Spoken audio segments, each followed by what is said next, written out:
দর্শক, আমরা এই মুহূর্তে দাঁড়িয়ে আছি পঞ্চগড় সদর উপজেলার ৪ নং কামাতকাজলদিঘি ইউনিয়ন পরিষদ চত্বরে। ইউনিয়ন চেয়ারম্যান তোফায়েল হোসেনের আয়োজনে আজকে এই ইউনিয়নটির প্রায় ২০ জন শিক্ষার্থীকে সংবর্ধনা দেওয়া হয়েছে। এসএসসি থেকে শুরু করে এইচএসসি এবং দাখিল সমমান পরীক্ষায় যারা জিপিএ 5 পেয়েছে তাদেরকেই কিন্তু আজকের এই সংবর্ধনা দেওয়া হয়েছে। আমরা এখানে দেখছি যে উপজেলা নির্বাহী কর্মকর্তা জাকির হোসেনের উপস্থিতিতে কিন্তু শিক্ষার্থীদের হাতে ক্রেস্ট তুলে দেওয়া হয়েছে। যারা বাংলাদেশের বিভিন্ন বিশ্ববিদ্যালয়ে চান্স পেয়েছে, যারা ভর্তি হওয়ার সুযোগ পেয়েছে, তাদেরও কিন্তু আজকে সংবর্ধনা দেওয়া হয়েছে। এখানে বিভিন্ন দিক নির্দেশনা দেওয়া হয়েছে। আগামীর যে নতুন বাংলাদেশ রয়েছে, বাংলাদেশে যেন শিক্ষার্থীরা পড়াশোনার পাশাপাশি যেন নতুন ভাবে তাদের যে কেরিয়ার সেটি গড়তে পারে, একই সাথে বাংলাদেশের হয়ে কাজ করে এবং বাংলাদেশকে আরো আগামীর বাংলাদেশে উন্নত করতে যেন তারা সহায়ক ভূমিকা পালন করে, সেই বিষয়টি কিন্তু আজকের এখানে আমরা দেখেছি। যারা বক্তৃতা দিয়েছে তারা কিন্তু বিভিন্ন দিক নির্দেশনা প্রদান করেছেন।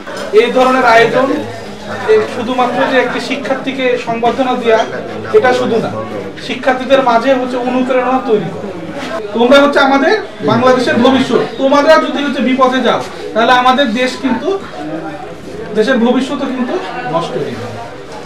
কারণ আজ থেকে ২০ বছর পরে কিন্তু তোমাদের জেনারেশনই হচ্ছে এই দেশকে হচ্ছে লিড করবে।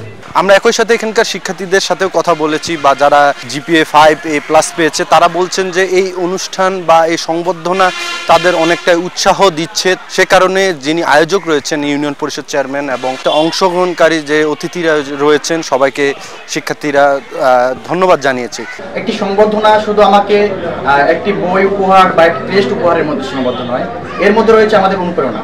একজন ছাত্র একজন ছাত্রী যখন কোনো ভালো জায়গায় যাবে, আমি এত খুশি হই যখন ক্লাসের খবর আসে আমার একটা ভাইস্তি হোক, ভাগ্নি হোক, বোন হোক, ভাইস্তা হোক, ভাগনা হোক, আমার ছোট ভাই হোক এই ক্লাস পেয়েছে, আমি অত্যন্ত খুশি হয়ে আমি তাকে গিফট উপহার দেওয়ার চেষ্টা করি, তাকে আমি উৎসাহ দিই যে তুমি আরো বড় কিছু। পঞ্চগড়ের এই ৪ নং কামাতকাজলদিঘি ইউনিয়ন পরিষদ চত্বরে আমরা দেখেছি যে শুধু শিক্ষার্থীরা না, তাদের অভিভাবকরাও এই সংবর্ধনা অনুষ্ঠানে অংশগ্রহণ করেছিলেন। পঞ্চগড়ের কামাতকাজলদিঘি ইউনিয়ন পরিষদ চত্বর থেকে সোহাগ হায়দার, সময় সংবাদ।